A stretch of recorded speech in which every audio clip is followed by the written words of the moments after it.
So it appears that Dementia Joe is continuing his running away and his cowardice from the press. He is breaking records at his lack of actual press interviews or taking questions from reporters. He had set like an insane record where he took an insane amount of time to actually do a real press conference. And it's because obviously he's deep into dementia right now. He's liable for a fuck up or two, or maybe three, or maybe four, maybe five all in one interview. And he has to have really close crib notes. He has to have reporters that he already has pre-chosen to ask him a question. So that's what he does every time. So there's another story here talking about Biden giving stiff arm to press interviews.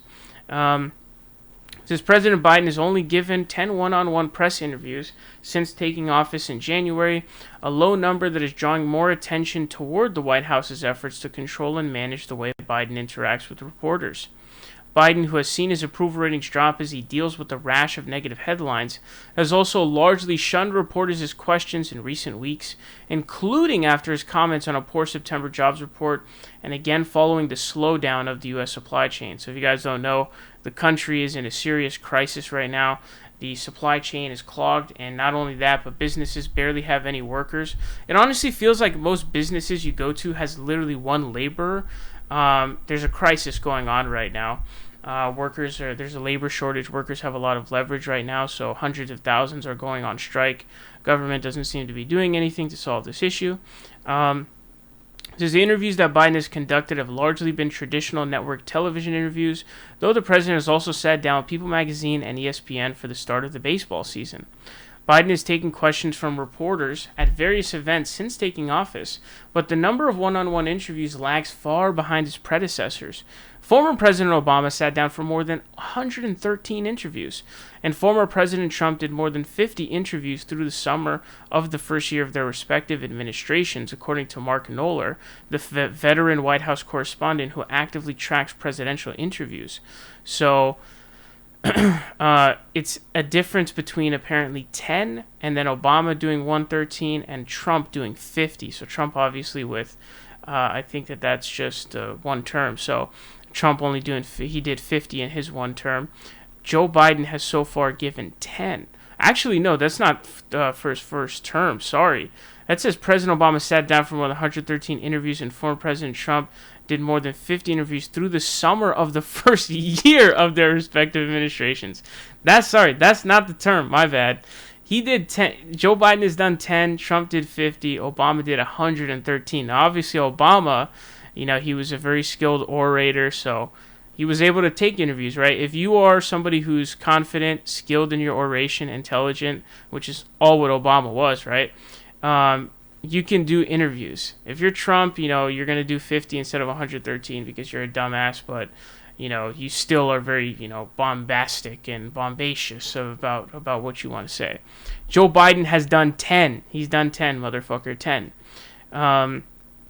So such interviews can be risky and rewarding for presidents. They can lead to unscripted moments, creating pitfalls if a president says the wrong thing or isn't ready for a question, but also opportunities if a president hits an interview out of the park.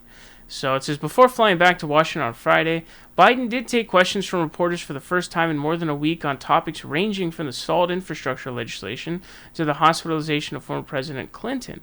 So this is just simply a big deal. It says Democratic strategist Jamal Simmons put it this way: Joe Biden can sometimes get off message, so putting him in unscripted environments might not be the best way of Joe Biden communicating. If you're an administration trying to communicate a very clear message, using a president in scripted moments may be the best way to amplify those moments. So this is what's going on. A lot of it has to do with his strategist. I'm sure his wife is pretty heavily in control of this as well. You don't want to allow him to fuck up, so you just don't let him speak to reporters or do press conferences. That's simply what you do, because he's so deep into cognitive decline and just brain, erosion, essentially. He can barely speak, so he's going to throw gaps left and right and say stupid shit to the point where I think before, there was a brief period where he was speaking and his own strategists, the Democratic Party strategists, were getting pissed about this. because it was like, dude, you are ruining our whole messaging. You're not following the line with our messaging. You're confusing not only, American people, but also the people we're trying to negotiate with in the legislature. It says, Democrats close to the White House acknowledge that aides and advisors have purposely kept Biden more scripted. The best way to eliminate the gaffes is to manage the message, another Democratic strategist said. They understand the strengths and weaknesses of the president. The strategist also argued the strategy is largely effective and questioned whether the general public cares that Biden isn't taking more questions. So it does seem like right now this is essentially the way that U.S. politics seems to work for the most part. You usually get back and forths, and so you'll have one time frame of one ideology of some sort. So Trump's ideology was, I'm a reality TV show star. I'm going to talk nonstop. You're going to hear me yapping nonstop. I'm going to be on your TV all the time. That was what he did. Now people are like, we're fucking tired of that shit, man. I'm tired of coming home or being at work, coming home and seeing all this Trump on the TV, blah, blah, blah, blah.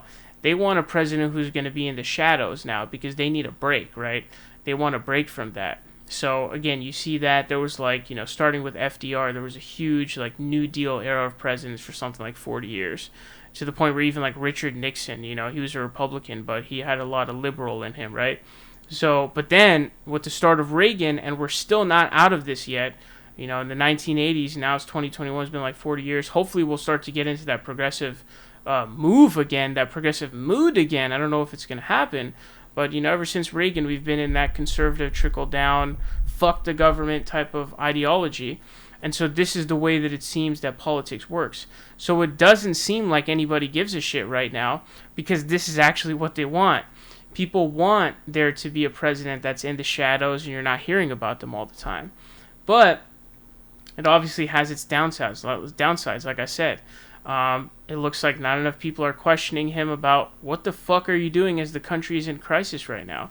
The supply chain is clogged, so goods are going to be, in a much more shortage compared to what they are previously. Cargo is stuck at sea. And then the much more pressing issue is, obviously businesses right now are in trouble because they can't seem to find enough laborers. Basically every business you go to, the front says what? We're hiring. Because laborers are exhausted right now, so a lot of them are striking because the people who are working right now, it's usually one fucking person in the whole business, and they're exhausted being overworked for shit wages. So what is Joe Biden doing about any of this stuff? I really have no idea. It especially seems kind of stupid because, you would maybe want to improve your approval rating. Does he not really care about that? Is he okay with whatever the status quo of his numbers are, and he just wants to let shit happen the way it happens? I don't know. Maybe that's what it is. But there is no doubt Joe Biden is in deep cognitive decline, and ergo he is running for his life, going full Sonic away from reporters and the press.